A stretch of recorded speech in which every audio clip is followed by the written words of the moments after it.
let's talk about mindset, right? It sounds like you have a very bulletproof mindset now.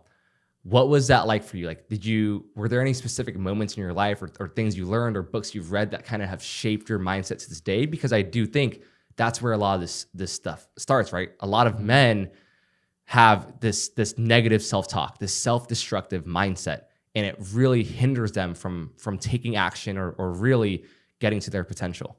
Yeah, I saw it firsthand with my father and the way he lived his life. It was, no matter what you want to do, you can do it. You just have to work very, very, very hard. If you're willing to put in the work, if you're willing to set goals, then you will achieve that goal. And so the lesson there is that self-belief is linked with working hard. Like, so most people do not work hard because they don't think they could accomplish it anyway. Why would you work hard to build $1 million a year business if deep down you're like, this is not gonna work? You're gonna half-ass it, you're gonna pretend, but it's not gonna be real.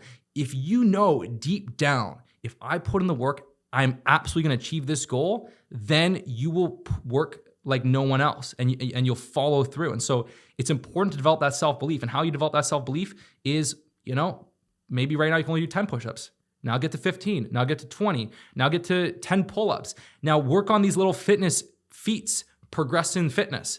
Then set some goals, I'm gonna wake up earlier. I'm gonna work on this for 2. Just start to say you're gonna do something, follow through. Set a goal, knock it down. When you do this constantly, but this becomes your life, you develop this insane self-belief, and then you can set bigger and bigger and bigger goals.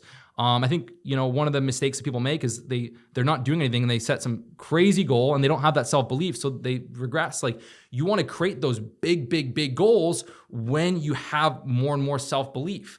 But that's really the key. But yeah, the way my father lived his life was very much impressed on me. And it was very much like, I'm gonna build something amazing. I'm gonna work harder than anyone else. And I know when he was very, very young, he had huge goals, and he just kind of followed through. Yep.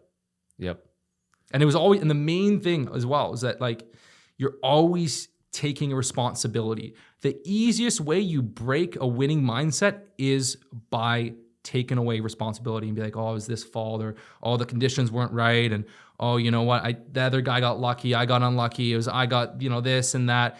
As soon, and this is what actually, Jordan Belfort said, which is actually quite a good quote, was that the story you tell yourself about why, about what's holding you back is exactly why, you won't be successful. So if you have a story, a victim story about why it's harder for you, why you can't do it, that is what's gonna hold you back. So if you are gonna become successful, you have to, no matter what, even if the cards are stacked against you, I don't care. If the cards are stacked against you, you have to just be like, this is in my control. This is my responsibility. And all of the most insane case studies of people becoming successful against all odds, no matter what the reason was, none of them use that as like, as an excuse. Oh, it's gonna be harder for me because X, Y, Z. I mean, look at Bruce Lee, right? He was an Asian actor.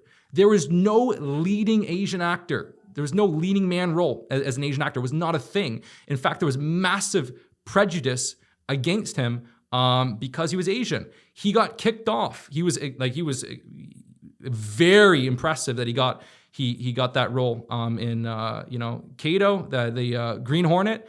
He got that role, but he started to outshine. This is rule number 1 of 48 Laws of Power. He outshined the master. He got more attention and excitement than the leading actor, and they booed him off the show. And he got discouraged, but he's like, well, you know what? Like, I'm not going to be able to make movies here in America in the way I want to. So I'm gonna go back to Hong Kong. I'm gonna do some cool stuff, then come back to America.